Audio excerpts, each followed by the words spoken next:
chez les défenseurs. Gourde est flanqué de Jaden Schwartz et de Calle Jarnkrok. Le match est en cours pour une première fois dans l'ère moderne.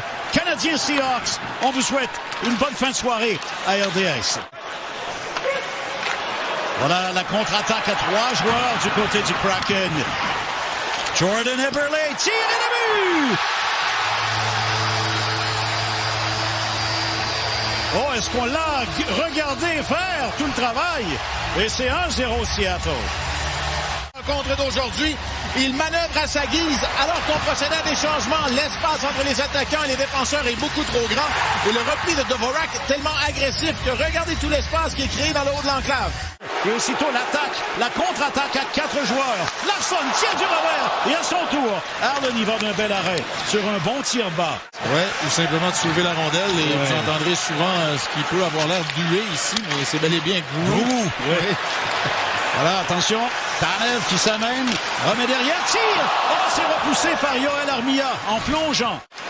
Et ensuite, à Suzuki, voilà le dégagement derrière le filet, et Larsson s'amène. Oh, attention, une occasion, filet ouvert et le but!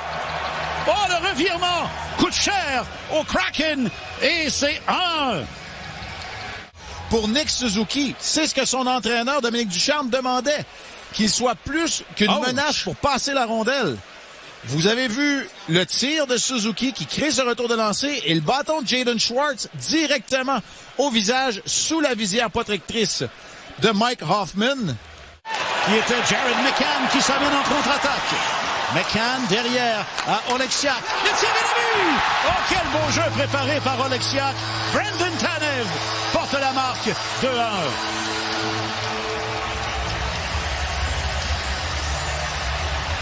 Vitesse en territoire central. Regardez bien Nico.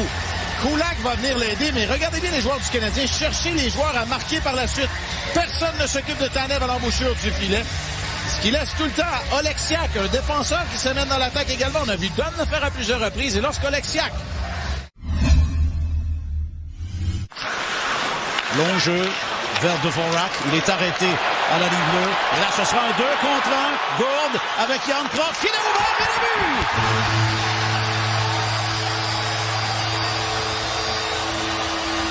Comme adjoint au capitaine, regardez le changement laborieux du Canadien à son propre banc. Et en deuxième période, ça peut coûter très cher. Jarnkrok, lui, se donne en option. Kulak, il va d'une glissade. Et dans le cas de Allen, il est déporté voulant défier Yanni Gourde.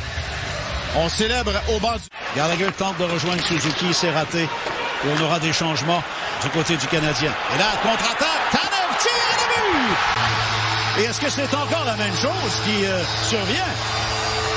C'est 4-1. On en rajoute, mais regardez comment on prend un temps fou à faire des changements au banc du Canadien.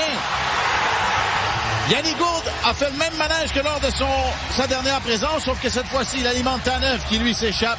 Glisse la rondelle entre les jambières. Dominique Ducharme en a assez, demande un temps d'arrêt. Il va avoir une discussion dans le blanc des yeux avec son groupe, là, et Dominique Ducharme n'est pas très content. Voilà une rondelle qui revient à Wennberg. Wennberg s'amène avec Eberle. Choisit la passe plus loin. Eberle laissé seul devant le filet. Et Allen qui vient faire l'arrêt, incapable de garder le disque.